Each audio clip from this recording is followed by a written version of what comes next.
Yes. Yes. Trae un yes a tu vida con un préstamo de Co-op Seno Gandía. Te prestamos $6,000 desde $108 mensuales. Y si necesitas, te prestamos hasta $50,000. Solicita en préstamosenogandía.com o al 650-1122. Bienvenidos a Bonita Radio.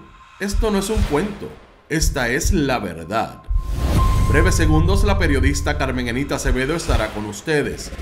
Bonita Radio está disponible en Facebook, Instagram, Twitter, Spotify, Google Podcast, YouTube, iVoox y iTunes. Agradecemos a nuestros auspiciadores. Cooperativa Seno Gandía, solidez y futuro. Y Buen Vecino Café. Nuestras transmisiones son viables también gracias al apoyo de ustedes. Pueden enviar sus donativos accediendo a bonitaradio.net. Allí podrán realizar su aportación a través de PayPal o tarjetas de crédito. También pueden realizar su donativo por ATH Móvil Negocios a la Fundación Periodismo 21. O pueden enviar un cheque o giro postal a PMB número 284, P.O. Box 194000, San Juan, Puerto Rico 00919-4000. Bonita Radio, esto no es un cuento. Esta es la verdad. Con ustedes, la periodista Carmen Enita Acevedo. En directo, desde el estudio, Roberto el Indio Acevedo.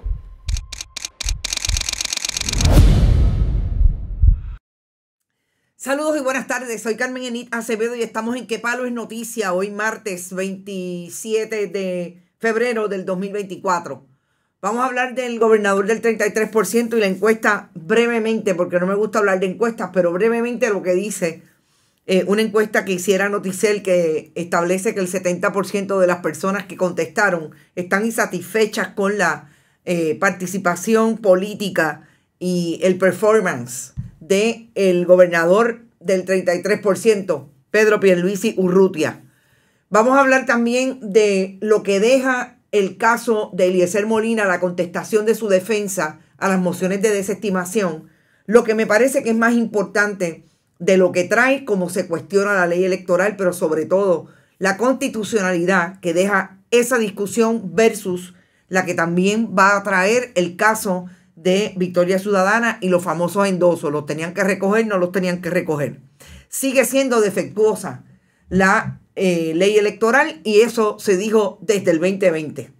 Vamos a hablar del alcalde de Ponce, que lo tratan con guantes de seda. Y yo creo que es la mayor evidencia de la debilidad que tiene el Partido Popular frente a las elecciones del noviembre de este año. Y definitivamente vamos a tener una conversación última con el amigo periodista, colega, amigo de Bonita Radio, vicepresidente en un primer término de la Fundación Periodismo Siglo XXI, el profesor Mario Roche, sobre cómo queda hoy la noticia de que la vicepresidenta de Noticias se va de Tele 11 hacia su viejo patrono, Guapa Televisión. Todo lo que hay en el medio, todo lo que está pasando en los medios tradicionales, que yo pensé que iba a ser rápido, pero no pensé que iba a ser tan rápido. Como los síntomas que nos están dejando. Claro, Puerto Rico es un país pequeño con muy pocos medios de comunicación, pero son muchos para la cantidad de personas que tenemos acá. Y todo lo que nos hemos enterado hoy de lo que puede estar pasando entre uno y otro canal, la realidad laboral de Guapa Televisión, que posiblemente es por lo que salga una persona de Guapa para entonces regresar Jenny Suárez a ese proyecto de noticias, me parece bien interesante y lo quiero conversar con el amigo Mario Roche. Por ahí está Nereida Ramos y definitivamente está llegando bien rápido y bien temprano. Gracias, Nereida, siempre por estar por ahí. Está Yolanda Charbay, está Luis Gabriel, Raymond Octaciano, Yanni Moreno, Esther Martí, Meribé Martínez, José Martínez, María Buzó, Ilka Hernández. Debe estar por ahí mi amiga Yanni Moreno, Ivonne Padua, Adolfo Padua, todo el mundo, en la escuelita de la maestra, Domingo Delgado, saludos Domingo, Rita Llanes, José Martínez, Ed Méndez, Enid Carcaña, está por ahí también Moiso Rosado, Lourdes Roena, la amiga Heidi de Michigan también, Vélez Maite, Mildred Lozada, triste no poder confiar en el único instrumento legal que tenemos para elegir quienes administran el territorio. Eso está interesante y yo vislumbro que no va a ser tan claro, no está tan claro cómo va a resolver el juez en el caso de Eliezer Molina, y definitivamente también puede haber una sorpresa en el caso de Victoria Ciudadana, los endosos que tiene el profesor, de hecho, de la Escuela de Derecho de la Interamericana, el juez Cuevas Ramos Cuevas, siempre se me olvida, Anthony Cuevas Ramos, Ivette Campbell, Marisol está por ahí, Carolina Miranda, Sandra García, Wilmate Fontán, Javier González desde Nueva York, saludos amigos, está por ahí Javier Jiménez como siempre, Esther Martí, Yolanda, Carles Baratá, Criselia, siempre desde San Germán, Martí Cabán, Norberto Cancel. Las hermanitas Cabán están llegando así como que una por un lado y una por el otro. ¿Qué está pasando? Gilberto García, Ivonne de Los Ángeles, todo el mundo por ahí. Bueno, a esta hora quiero hablar primero del caso del alcalde de Ponce. Luis Irizarry Pavón parecía ser ese alcalde que pudo ganarle por 16,000 votos, digo, eso ya es un hecho, le ganó por 16,000 votos a María Mayita Meléndez y parecía ser este hombre ecuánime que ha resultado ser un fundamentalista religioso con muy poco juego de pies a nivel de la política. Y yo tengo que decir que esto no es un hombre nuevo en los cuadros de la política ponceña.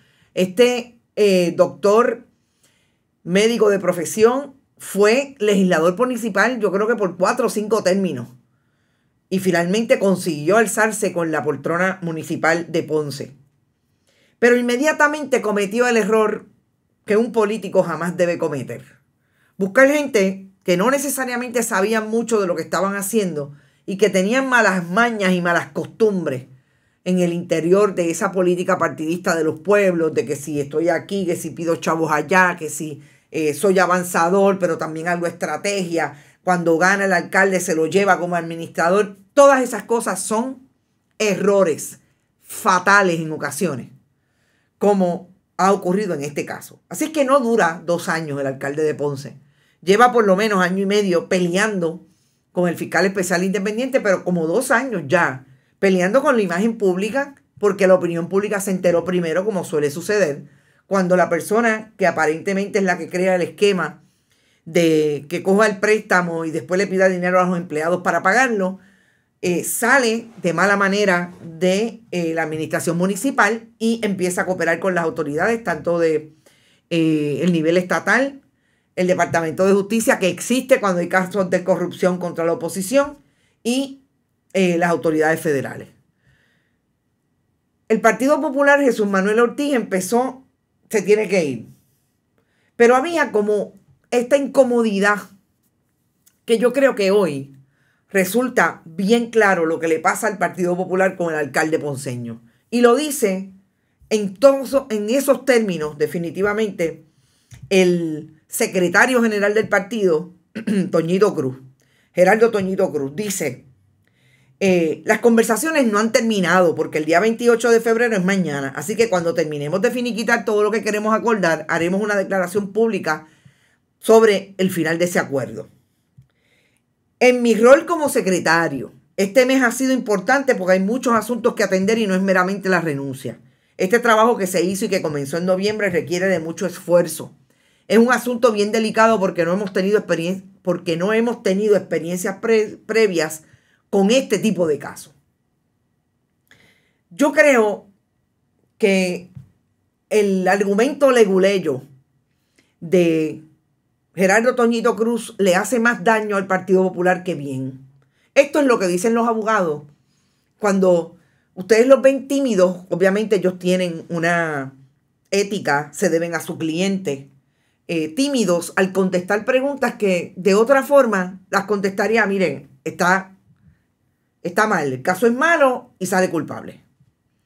Es esa mirada de no, porque es que hay que proteger, que no tienen experiencia previa. Con un alcalde que lo han señalado por corrupción y que todavía al día de hoy no ha renunciado. Que el Partido Popular no tiene experiencia previa, cuando a menos de 1 año de las elecciones tuvo que sacar a quien era el candidato para la alcaldía de San Juan, el hoy fenecido Eduardo Ferrer, Eduardo es el hermano, Héctor Ferrer, por un asunto de violencia doméstica. No, tienen experiencias previas. Lo que no es un escenario igual es donde está el Partido Popular hoy sin liderato, que asuma una posición clara, firme, sólida, ante un país, y me atrevería a decir ante un grupo de populares, base del Partido Popular, que está cansado de la corrupción del PNP, que la señala, pero igualmente está cansado de la corrupción del Partido Popular. Y yo creo que esas son las diferencias que hoy, sin querer decirlo, lo estableció claramente Gerardo Toñito Cruz. El problema es que no hay liderato. El problema es que no hay quien se siente en una mesa y pueda establecer que ese partido tiene algo de solidez, le queda algo para poder debatir o disputarse una elección con la alianza o con el Partido Nuevo Progresista. Y ese es el problema de no sacar al alcalde de Ponce. Tienen a un representante que está esperando que le den la señal para salir a radicar la candidatura o realmente no radicarla, porque él ya es un candidato a la Cámara de Representantes a la reelección, que Fourquet está esperando que le den la señal para cambiar la candidatura hacia la alcaldía de Ponce. Y eso, gente, va a seguir siendo un problema para el Partido Popular, porque tiene la cara de Luis Irizarry Pavón, con todos los defectos de ese rostro, con todo lo que la gente se acuerda que ha dicho desde el día 1 Luis Irizarry Pavón, e insistiendo en que se va a quedar ahí. La semana pasada decían que iban a ir al tribunal si él no quería ir. Mañana yo les aseguro que sale otra teoría. Este ya no es el secretario de un partido político hablando, este es el abogado hablando. ¿A quién quieren proteger? ¿Qué es lo que sabe Luis Irizarry Pavón, que no lo quieren sacar de la manera en que siempre se han sacado a los políticos señalados por corrupción? Yo, honestamente, no tengo la contestación. Pero esto no huele bien. Y sigue siendo malo para el Partido Popular y para sus correligionarios. Me parece que está clarísimo. El único que podía ser líder, dice Rafael Torres, en el PPD lo tienen en el destierro porque se les echa a todos encima en un bolsillo. Se llama Rafael Cox Salomar. Yo realmente creo que el problema de Rafael Cox Salomar es que nunca pegó como político, Rafael. Yo creo que tiene la inteligencia, yo creo que es una persona capaz, que habla desde el punto de vista de hacia dónde debe ir ese partido ideológicamente, pero no creo que tiene el juego de pies y la posibilidad de mezclarse y de juntarse con la gente, por lo que sea. No creo. Yo creo que ese es básicamente el problema. Arely dice TC parte 2 en el Partido Popular. ¿A qué te refieres con TC? No te leo. Tanto que obligan a los funcionarios públicos a cumplirla con horas de ética y esto no tiene. Imagínate, Maricel. Gobierno terrorista contra el pueblo, dice Carlos Ramírez. El alcalde de Ponce está orándole a Dios, imagínate tú. Sí estamos hartos de la corrupción, dice Carla. No tienen experiencia previa con pillos, imagínate. Eso fue lo que dijo Toñito Cruz. Cox es excelente, definitivamente. Esther Martí. Vi a Rafael Cox en persona. Quizás le hacía falta un poco más de carisma. Sí, es un poco... Eso no es tan fácil, no es tan fácil. Y yo creo que Rafael Cox sabe lo racista que es este pueblo. Que ese es otro elemento. Lo sabe claramente. Lo ha vivido. Definitivamente. Dice Cariana, bueno, el alcalde de Ponce lo dice... es que Tomás Rivera Chats le está fabricando y por lo que veo ahí se va a quedar. Ay, Dios mío, imagínate tú. Ok, el segundo tema tiene que ver con Victoria Ciudadana y lo que está pasando con Eliezer Molina. Son casos diferentes, pero a mí me da la impresión, después de haber leído este documento, donde Eliezer Molina para mí hace dos planteamientos, su defensa, el licenciado Juan Antonio Correger Rusi, dos planteamientos que me parece que son los más interesantes y que pueden mover la discreción del juez. Por un lado, el asunto de la constitucionalidad y cómo esa ley electoral, por un lado dice una cosa Y por otro lado, la Secretaría, la ejecución de la Comisión Estatal de Elecciones, hace otra. Y todos esos elementos que finalmente son importantes para ver si se le violentó el derecho a Eliezer Molina como candidato independiente. Porque supuestamente hay hasta una docena, menciona la moción, el escrito de desestimación, en contestación a la desestimación que pide la Comisión Estatal de Elecciones. Hasta 12 personas que pueden haber fallado igualmente o le pueden haber dado la oportunidad, que no es fallado. A él le imputan que falló y por eso violentó el hecho de que no fue 24 horas más tarde a hacerse la prueba de dopaje. Que hay personas que ni siquiera cumplieron con ese término. Trae a una persona que es el candidato independiente de Cabo Rojo. Una persona en igual condición que él porque él es un candidato independiente. ¿Qué es lo que dice para los candidatos independientes de alcaldías versus los candidatos independientes, como en el caso de él, al Senado por acumulación? A mí me parece que esos ejemplos, es la primera vez que los trae, lo trató de traer en el caso, en la vista de la semana pasada, pero no lo trajo, lo verbalizó y lo trajo como fundamento en este escrito. A mí me parece que eso es interesante.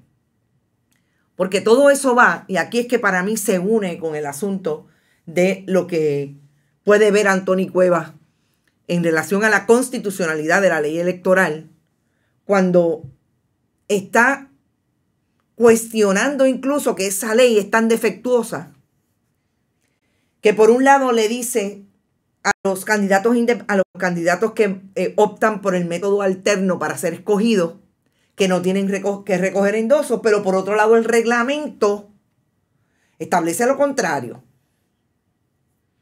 Y ahí es donde yo creo que las miradas del juez van a estar señalando y profundizando.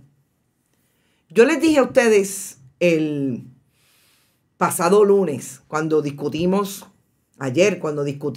la vista del pasado viernes ante el juez Raúl Candelario, que una de las líneas que más me impactaron del juez es que no solamente estaba preparado para hacer todas las preguntas, es que le cuestionó grandemente a todas las partes, Comisión Estatal de Elecciones, el licenciado Carlos González Magas, que es el abogado de la Comisión Estatal, de la Comisión, por un lado, el licenciado Pasalacua, que es el abogado también de la comisión, González Magas es de la comisionada electoral Vanessa Santo Domingo, del PNP. Y era precisamente los issues constitucionales que pueden estar establecidos, por lo que este abogado le dijo al juez que no necesariamente él podía entrar en esa controversia, porque no estaba planteado en el caso. Y yo vuelvo a repetir una máxima en derecho. El derecho es rogado. Los jueces no se pueden inventar lo que dice la moción. La moción tiene que traerlo. La moción, la desestimación, la contestación. En este caso, los argumentos tienen que estar sólidos y el juez tiene que interpretarlos de manera que entienda, este es el que tiene la razón. Y eso, escúchenlo hoy que es martes otra vez, va a ser bien importante en ambos casos. Por un lado, tenemos en el caso de los endosos, precisamente todas las controversias sobre la constitucionalidad de la ley electoral, pero sobre todo lo que no dice la ley electoral, que dice el reglamento.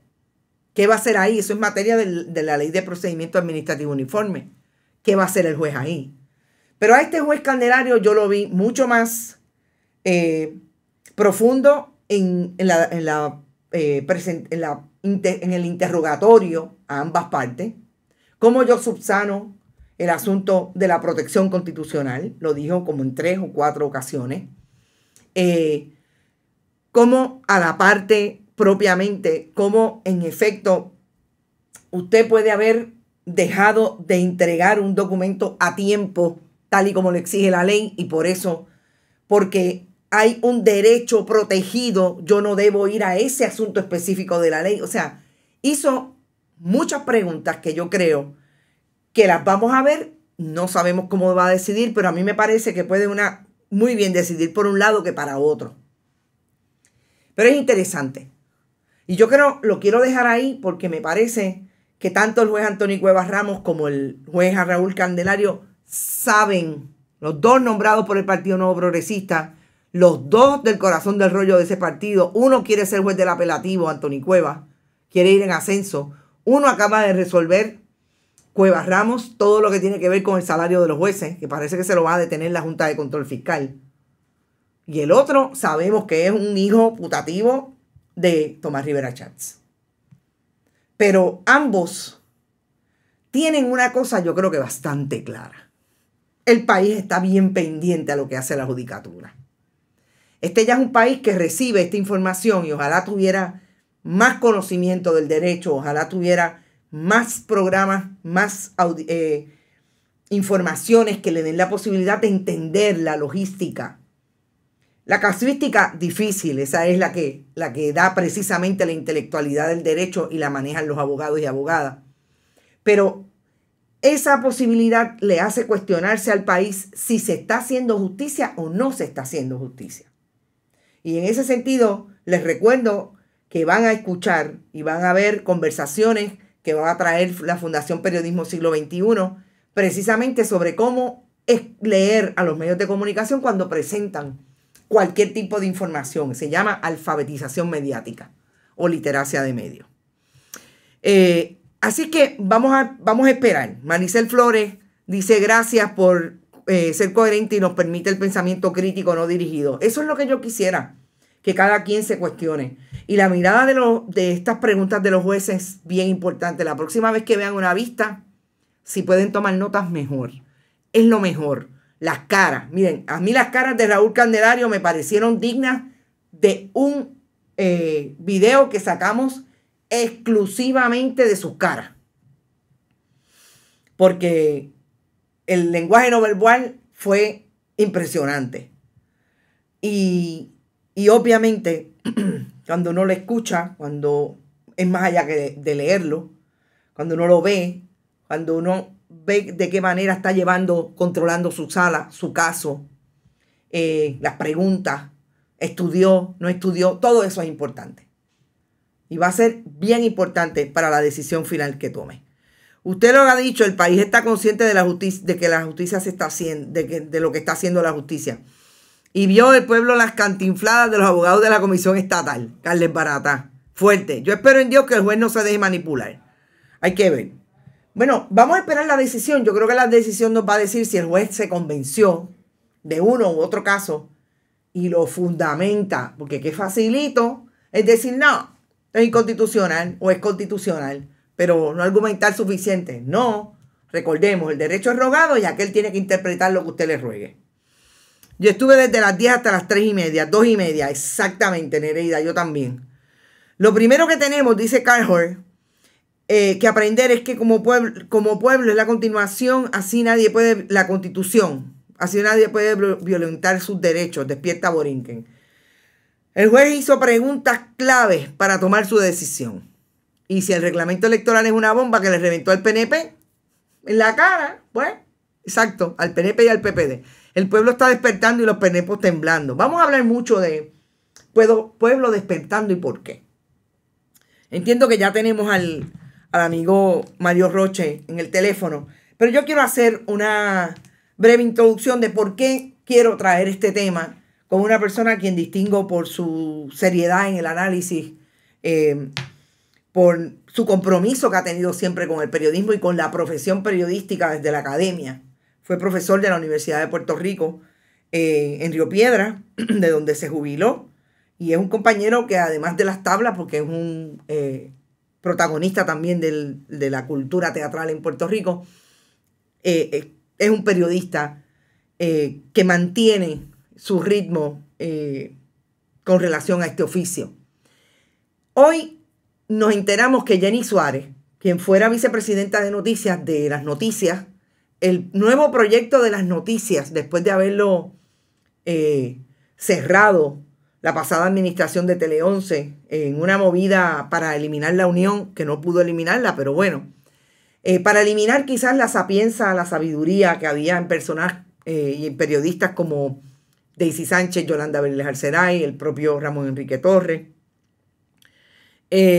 Devolvieron un proyecto, pero obviamente con otros extremos de la modernidad, en términos de lo digital, etcétera, en el 2021.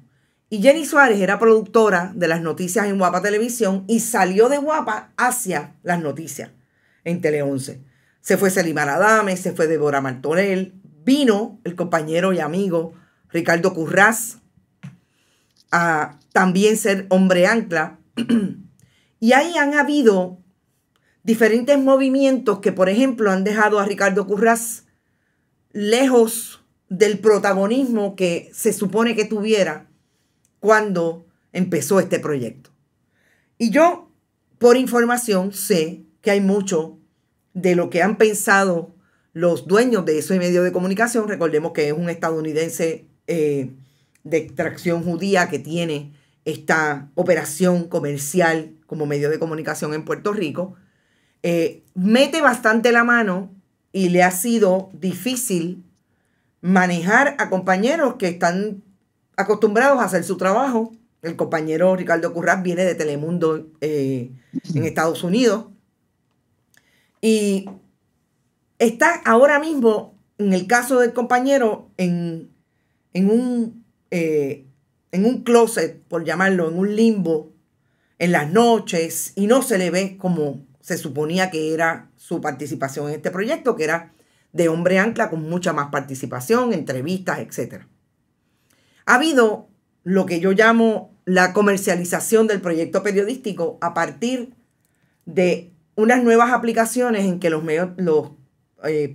profesionales del periodismo venden productos alrededor de su figura. Y eso ha sido el caso de Celimar Adames y eso ha sido el caso de Débora Martorell. Así que ha habido unos cambios que en 2 años, en 3 años, han sido bien claros. Yo creo que esto viene por muchas razones que hemos conversado acá, de todo el impacto que está sintiendo precisamente por esa manera distinta en que se está informando el país, esa manera distinta de procurar recibir información periodística más allá del entretenimiento, y tiene una fórmula adicional con el impacto del periodismo independiente que se hace y se construye de otra manera a través de todas las plataformas multimedia. Eso por un lado. No es casualidad que todo este movimiento se esté dando cuando en Guapa hay un problema supuestamente laboral con una persona que llegó a dirigir el noticiero cuando sacaron a Rafael Lenín López. Llegó como vicepresidenta de noticias desde un programa de entretenimiento y hay roces y discusiones en el esfuerzo laboral con compañeros que entienden que no se está haciendo un proyecto periodístico. Todo esto, ¿cómo se puede entender en este momento, más allá de lo que también sabemos que nos dicen que por lo menos la televisión tiene hoy un 30% de la audiencia que tenía? Y eso son golpes bien duros. Ahora, yo no pensaba que la cosa iba a estar tan rápido en el esfuerzo público. ¿Por qué? Porque este es un año electoral. Es mal momento para destruir proyectos de noticias. Y si eso pasara, entonces nos enfrentamos a una crisis de ese grupo. Pero imagínense, lo más importante, existe un periodismo que está haciendo un trabajo a nivel independiente, increíblemente, que le están dando las alternativas a las audiencias de que puedan recibir información. Vamos a conversar con Mario Roche, a ver cómo él lo ve. Mario Roche, como siempre, bienvenido a Bonita Radio. Muchas gracias, Carmen. Un gran saludo a todos los amigos y amigas de Bonita Radio. Encantado de estar aquí en esta intervención después de un tiempo.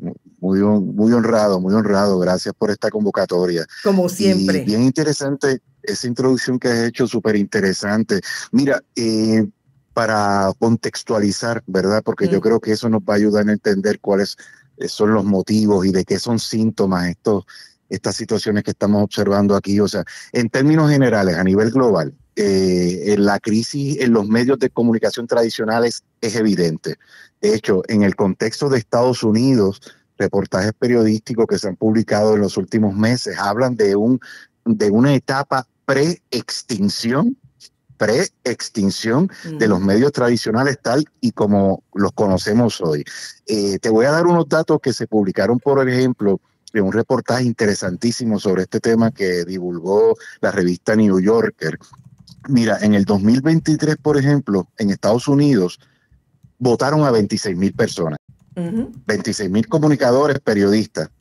En ese mismo año, en el caso particular del Washington Post, uno de los principales medios periodísticos de prestigio en ese país y a nivel global, perdieron más de $100 millones y abrieron ventanas, y están en ello, para cerca de 300 profesionales de la comunicación. Hay que meter en la olla del contexto todo lo que está pasando con la inteligencia artificial y la creación de contenidos por vía de la inteligencia artificial para producir, entre comillas, información periodística. Y en ese sentido, la lucha de medios, por ejemplo, como el New York Times, demandando empresas vinculadas a la inteligencia artificial para que no les roben sus contenidos, es decir, demandas por derechos de autor, el copyright, ¿ok? Así que estamos viendo a nivel global, y doy el caso particular de Estados Unidos por la repercusión claro, que tiene acá, naturalmente, frente a un escenario en que el campo mediático se está reduciendo, en el que muchas de estas empresas entonces lo que están haciendo es diversificar su oferta, aprovechar su marca para entonces prestar, por ejemplo, servicios educativos, comercio en línea o contenidos auspiciados, ¿verdad? Aprovechando la fidelidad que una audiencia tiene con ellos, promoviendo las suscripciones o el pago de donativos, ¿verdad?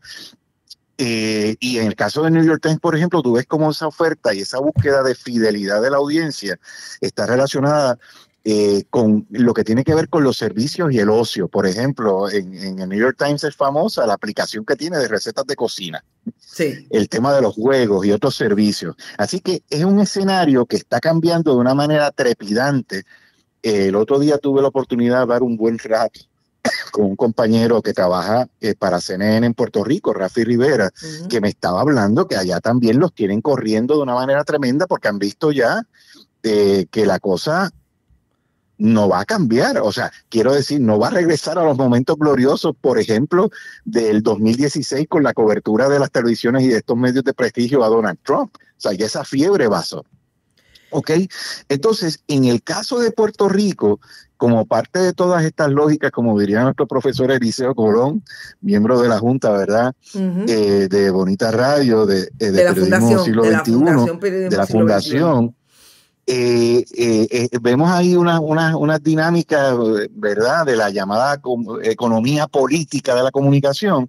Lieberman, si mal no recuerdo, compra Tele 11 en el 2020, como tú mencionaste, unos meses después pone en marcha ese departamento de noticias que había sido, ¿verdad?, cerrado, y me gustó mucho lo que comentaste sobre lo que ocurría allí antes, porque en aquel departamento de noticias, liderado por Linda Hernández en su momento, había una cultura profesional periodística que reivindicaba mucho la independencia de criterio de los profesionales. Y esto lo digo no porque me lo contaron, yo tuve la oportunidad de trabajar 2-3 años allí en las noticias extra y me consta eso, ¿ok?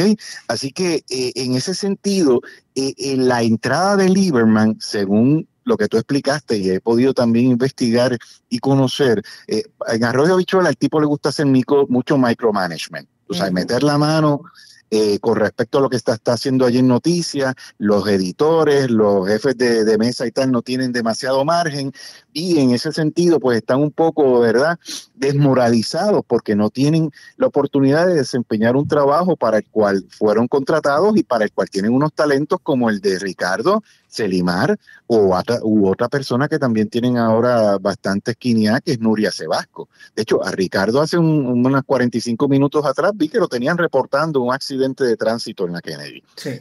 Tú sabes, un tipo que viene de Estados Unidos con una trayectoria, ancla, un tipo con una inteligencia verbal, culto, muy bien preparado. Entonces, por otro lado, algo que yo creo que debemos tener muy en cuenta en términos de esta reconfiguración, tú mencionabas al principio el hecho de que Jenny Suárez pueda regresar a Guapa Televisión.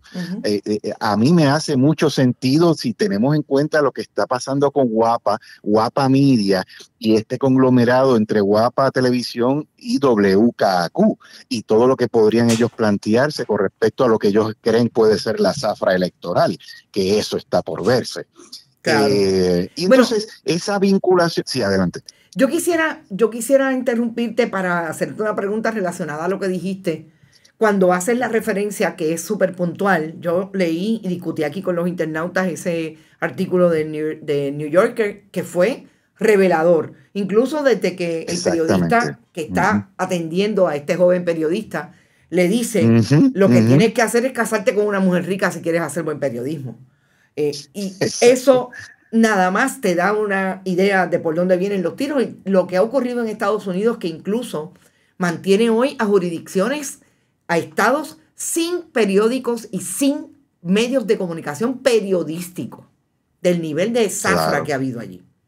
Ahora, claro, sí. El New York Times, el Boston Globe, el Chicago Tribune murió, pero los periódicos grandes que se mantienen, aún con todos esos cambios que han habido, que ha sido vertiginoso y rápido, mantienen contenido. Tú puedes leer el New York Times. Yo no voy a hablar aquí de los periódicos en Puerto Rico que no se pueden leer. Pero no hay contenido.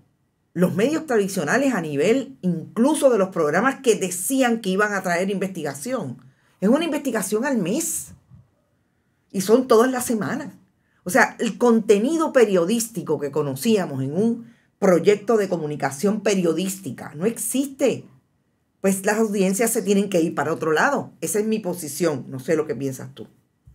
Sí, porque, y es bien paradójico, es tremendamente contradictorio, porque si algo ha brindado a los profesionales de la comunicación como tú, es la posibilidad de aprovechar al máximo las herramientas de la era digital, la posibilidad de acceder a unas bases de datos, de establecer unas fuentes, unos contactos, de desarrollar un periodismo en profundidad. O sea, cuando se hablaba de las posibilidades que iba a tener este escenario postindustrial en el periodismo, si usamos la nomenclatura académica y teórica del periodismo, pues el futuro tenía que ver con, wow, estas herramientas digitales nos van a dar break de hacer mucho mejor nuestro trabajo, de ir mucho más a fondo.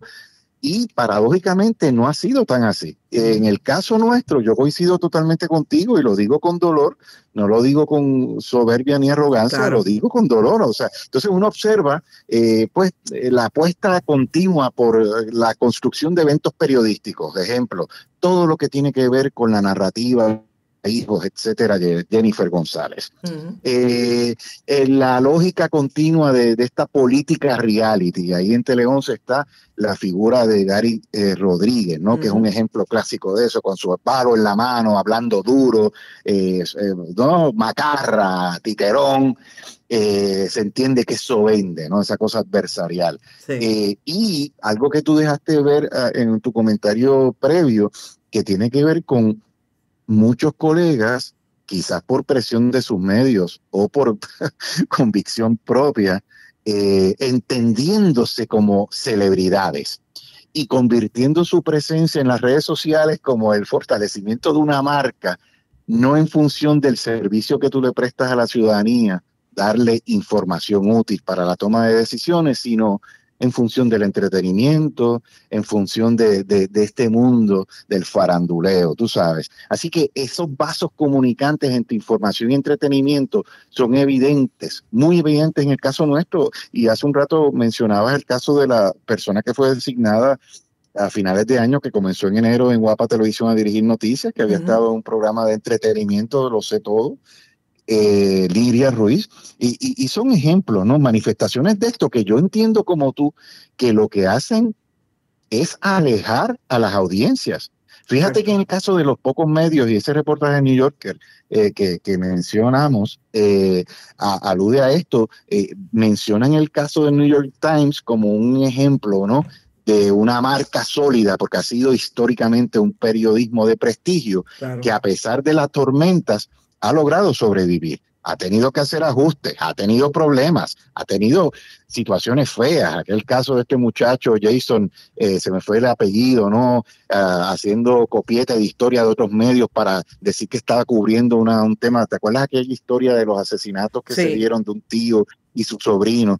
Y que supuestamente ellos mandan un reportero a trabajar la cosa in situ y realmente el tipo nunca fue allí. Ujú. Lo que hizo fue copiar y pegar de otros medios. O sea, han tenido sus problemas, pero han podido autorregularse, que es algo que falta, esa cultura aquí en Puerto Rico, y yo creo que en muchos otros lugares, pero hablo de Puerto Rico en particular porque el jueves pasado tuve el honor de poder intervenir en un evento organizado por el Overseas Press Club que precisamente tenía que ver con este elemento ético, y una de las cosas que planteamos era esa, o sea, esta falta de sentido autocrítico, de autorregulación, Exacto. evita y nos hace perder la confianza del público. Y por otro lado, provoca también, porque oye, cuando tú eres un periodista que tiene que estar pluriempleado y trabajar 7 horas aquí, después 8 horas allá, oye, las energías para investigar o el no perder de vista la noción de que la gente es la materia prima de tu trabajo y por lo tanto no puedes faltar a ese comportamiento ético, se pone más difícil la cosa. Claro. ¿Qué futuro tú le ves, por ejemplo, a los proyectos que hemos venido y tú los conoces desde el día 1? Yo creo que tú eres una de las pocas personas que conoce Bonita Radio desde el 2011. Y cómo, Oye, sí. incluido desde el tratar de traer una fundación como la Fundación Periodismo Siglo XXI, que tiene vida propia, que tiene una junta totalmente diferente a lo que somos en Bonita Radio, que somos todos estos gatos. Te pregunto, sí, porque ¿sabes? Cuando a mí la gente me dice saludos a Catalina y tal. Gracias a ti y a tu equipo. Ajá, de verdad. Pero bueno, sí. Yo me cuestiono, déjame por favor estoy hablando con el director. Gracias, sí, porque es que tengo una imagen del New Yorker que es lapidaria. De ese artículo en que estamos sí, la de los dinosaurios. Los dinosaurios está brutal. Uy, es precisamente lo que estamos hablando. Sí. Yo te pregunto, yo he dicho, y tú lo sabes, y los internautas lo saben, el esfuerzo que es hacer este proyecto todos los días, en lo que se ha convertido Bonita Radio, y el futuro que yo le veo al proyecto. Claro, yo estoy dentro de él. Siempre hay unas miradas desde afuera que también nos pueden decir mucho. Sobre todo yo soy muy, en ese sentido, muy amiga de que la gente no solamente me diga, sino que me oriente. Y los financieros son buenísimos en eso. Y yo creo que esta preocupación y este planteamiento de vamos a subsistir, somos dinosaurios, no son los medios tradicionales, yo creo que es algo que se debieron haber planteado hace mucho tiempo, pero la resistencia ha sido fuerte. Y la resistencia sobre todo desde una fórmula económica que fue muy exitosa en su momento, pero ya está en caducidad, si no muerta. Sí. Y en ese sentido, yo quisiera que tú me dijeras cómo lo ves desde afuera, cómo tú ves que podemos seguir contribuyendo con este tipo de esfuerzo, que obviamente la monetización siempre va a ser más lenta. Ha acelerado, créanme, ha acelerado, sobre todo porque aquellos que estamos dispuestos y dispuestas a sacrificar horas del día, pero a mantener un contenido nativo y vivo. Porque es que esto ha cambiado de una manera. Antes tú te acostabas y no sabías lo que había pasado durante la noche. Ahora tú lo sabes todo. Y el día que cuando te acuestas al otro día es otra vida. ¿Cómo tú lo ves desde ahí? ¿Le ves futuro? Bueno, sí, y ahí está el caso de Bonita Radio y me consta, pues, porque como tú mencionabas, he conocido casi desde el principio cómo ha sido la trayectoria, y esto es algo que tú no necesariamente insistes mucho en ello, pero yo tengo que comentarle a quienes nos escuchan que lo que ha pasado con Bonita Radio tiene muchísimo que ver con tu implicación, sacrificio brutal y un trabajo convencido, entendiendo las posibilidades que tenías entre manos y con un trabajo extenuante, o sea, que uno te ve de afuera y yo te digo, yo lo hemos hablado, ¿verdad? En otros contextos, yo le comento a los amigos y amigas que nos escuchan, que yo siempre digo a Carmen, bueno, Carmen, es importante también, ¿verdad? Que busques apoyo, que te recibas ayuda en ciertos marcos porque no te queremos perder, porque reconocemos el trabajo que estás haciendo, pero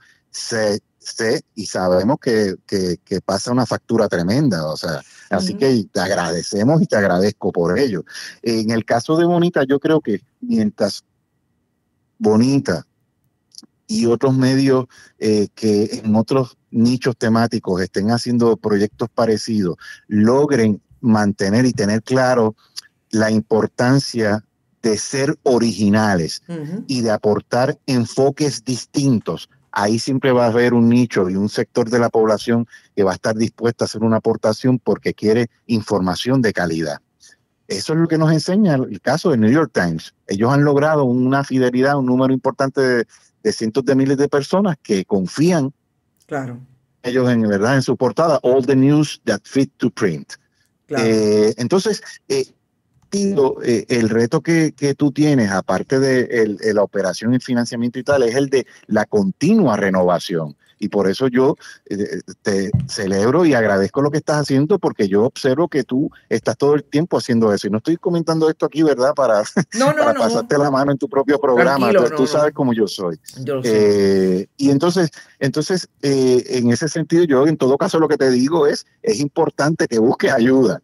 Claro, entonces, y entonces en el caso de Bonita es un ejemplo muy emblemático nuestro, ¿verdad? Pero es que estas tendencias de las que comenzamos a hablar al principio, tenemos ejemplos interesantes. Fíjate lo que pasó con el Molusco, que sé que tú comentaste en las redes de Bonita sobre el caso. Y qué bueno que lo traes, porque un ejemplo parecido. Sí, quería tu opinión sobre eso y que conversemos al final de este programa. Lo de Molusco es un ejemplo interesante en el caso del entretenimiento y la información, porque aquí hay otra cosa que hay que tener en cuenta, o sea, pretender establecer unas distinciones de géneros periodísticos en estos tiempos es mucho más difícil. Claro. O sea, en todo caso, yo creo que figuras como tú, y te invito a que lo sigas haciendo, te conviertas en una cronista, como lo has venido haciendo, es decir, que tú informas, comentas e interpretas la realidad sobre la que estás explicándonos y documentándonos, ¿no? O sea, esa visión del cronista es importante. En el caso de lo de Molusco, yo creo que es un hito importante en el campo radial puertorriqueño por lo que representa él, por cómo por otro lado, fíjate que él empezó a salirse de una cierta banalidad y lo mismo le mete mano a temas del reggaetón o no sé qué, que le hace una entrevista a una figura política, ¿ok? Sí. Entonces, hay otro ejemplo en el caso norteamericano que, claro, desde el lado oscuro de la fuerza, podríamos decir, pero es un síntoma de una tendencia. Fíjate lo que pasó con Tucker Carlson y la entrevista a Putin. Por más allá que haya sido floja o que Putin después haya dicho, este tipo lo que me preguntó fueron porquerías, pero el tipo en términos de evento periodístico, desde una perspectiva distinta, aprovechando el bagaje que había tenido en Fox y tal, dio un palo de cara a la gente que coincide con él, que tiene empatía con su manera de entenderlo. Así que en ese sentido, yo creo que ese ejercicio, volviendo al campo periodístico en Puerto Rico, ese ejercicio de autorregulación y de reflexión, tiene que pasar por también reconocer que las cosas están cambiando. Y hay un detalle que quiero destacar, porque a veces la gente se confunde. No es lo mismo el periodista que la empresa para la que trabaja. Y nos consta que en Tele 11 o APA Televisión hay gente súper valiosa que querían estar haciendo otras cosas y no necesariamente se los permiten o no necesariamente se sienten cómodos con tener a un señor con un palo en la mano hablando de política en Puerto Rico. Sí, no, definitivamente. Esa distinción yo creo que la gente la hace. Lo que pasa es que hay demasiados grises de un momento a esta parte. Y yo creo también que la crítica... Puerto Rico es un país muy, su gente es muy piel de cocodrilo cuando se va a hablar de la crítica. Y yo creo que le hemos hecho mucho daño a la profesión periodística no asumiendo nuestra responsabilidad en esta ecuación. Y el patrono siempre va a tener una responsabilidad, pero no nos apartemos de la nuestra. Y yo creo que todos hemos tenido... Todos hemos Perdona tenido... que te interrumpa, sí, que quería apuntar Sí. a lo que tú traes para no interrumpirte más. O sea, falta sentido autocrítico porque es un campo usualmente muy endogámico. Entre nosotros decidíamos qué era la portada, qué es lo importante, qué es lo que el público tiene que saber. Entonces hay que entender que ya la lógica cambió, que la gente te reacciona de inmediato y que hay que conversar de verdad. Exacto, conversar y en profundidad y traer, o sea, en una hora nosotros hemos probado que se hace y tenemos buenos números. ¿Por qué no? Y yo creo que ese asunto de lo difícil que se le ha hecho al periodismo puertorriqueño, y eso tiene tanto que ver con la colonia y tiene tanto que ver con los isleños que no ven más allá de las aguas territoriales, etcétera, etcétera. Son muchas complejidades en ese sentido, pero sí hemos tenido nuestra cuota de responsabilidad y yo creo que el país nos está pasando la factura. El país nos está diciendo, ¿saben qué? No los quiero por esto. Y en este esfuerzo, yo creo, la gente es mucho más honesta porque tienen más oportunidad de expresarlo. Sí, y Carmen, yo creo, y ya lo que pasó en Bonita en el cuatrenio anterior fue un síntoma interesante en esa dirección, pero pienso que en este contexto donde la cosa, ¿verdad?, ha seguido evolucionando, va a ser bien interesante observar cómo se manifiesta esa cultura política de los puertorriqueños en la previa de las elecciones a través de plataformas como Bonita, las redes sociales y otros esfuerzos independientes modéricos. Mira, no mencioné a Bianca Groló, que el trabajo que ha estado haciendo es espectacular, la periodista puertorriqueña, y así otros jóvenes, tú sabes, que están aprovechando esas herramientas. Y a mí me da mucha curiosidad porque es un tema que probablemente hemos hablado sobre él informalmente. O sea, uno se pregunta siempre, ¿qué o cuál es el reflejo de la cultura política de los puertorriqueños? Lo que tú lees en las redes sociales o lo que pasa en la panadería de esquina. Yo creo que es todas las anteriores. Pero a veces a mí me da la impresión que también se le da demasiado peso, por ejemplo, a lo de las redes sociales. Y en un escenario como el nuestro, una isla envejeciendo, en la que no todo el mundo tiene o maneja unas herramientas digitales, ese aspecto presencial es importante. Así que observar cómo se da la conversación en esa esfera digital de las redes y plataformas como las de Bonita va a ser bien interesante este año electoral. Definitivamente. Y los invitamos, y sé que siempre estás por ahí, a que estén bien pendientes porque tenemos proyectos bien interesantes y yo estoy segura que lo vamos a lograr. Mario, gracias como siempre en aportar a estas conversaciones y seguimos. Déjate ver más a menudo. Sí. Cuídate mucho. Igualmente, saludos, cuídense, saludos a todos. Yo quiero dejarlos con un video que encontré esta mañana que me parece genial, un video que incluso creo que fue una compañera de Tele 11 quien lo colocó, de unos jóvenes para irnos con un poco de música, pero yo quiero finalizar la conversación con Mario, que me parece interesante que podamos hablar de lo que a mí me parece son las tendencias, y le decía precisamente a Eliseo Colón, el presidente de la Fundación Periodismo Siglo XXI, esta tarde, yo pensé que esto iba a ser más lento, esto ha sido bien rápido. Nosotros llevamos 2 meses haciendo análisis en Fundación Periodismo Siglo XXI de lo que estamos haciendo en Bonita, de cómo ellos quieren definitivamente impactar nuestro proyecto, dándonos la mano económicamente, con esas tendencias que han cambiado de un momento a otro y las dejamos en un espacio. Ya hoy nos dimos cuenta que esto que estamos haciendo ya mismo vuelve a cambiar. Y eso yo creo que lo ha hecho posible, por un lado, las audiencias que se han metido en el pecho tratar de eliminar el entretenimiento como mecanismo de información noticiosa y periodística, para entrar en un mundo en que la conversación definitivamente deja mucho más huecos, más preguntas, pero necesarias para conservar y cultivar el pensamiento crítico. Este país no puede ser un país democrático sin su periodismo. Esa es mi última conversación con ustedes. Nos vemos mañana a las 8 de la mañana en Noticias con Café. Gracias por estar y nosotros seguiremos y también nos vamos a disfrutar este elemento de música desde nuestra niñez en las escuelas públicas. Gracias por estar y nos vemos mañana a las 8.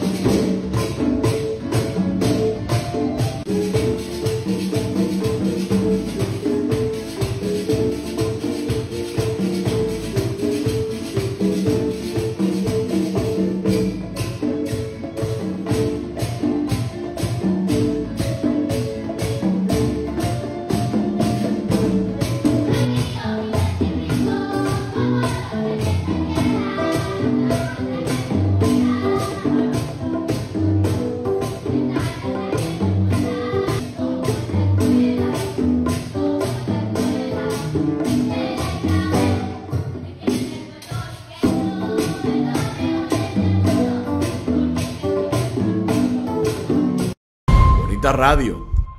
Esto no es un cuento. Esta es la verdad. Este programa fue traído a ustedes por Cooperativa Seno Gandía, Solidez y Futuro. Y Buen Vecino Café. Y no olvide que puede realizar sus donaciones a través de ATH Móvil en la sección de negocios como Fundación Periodismo 21. O puede acceder a nuestra página de internet bonitaradio.net y donar a través de PayPal o tarjetas de crédito. También puede enviar cheques o giros postales a nombre de la Fundación Periodismo Siglo XXI, PMB 284, P.O. Box 194000, San Juan, Puerto Rico 00919-4000. Bonita Radio, esto no es un cuento, esta es la verdad.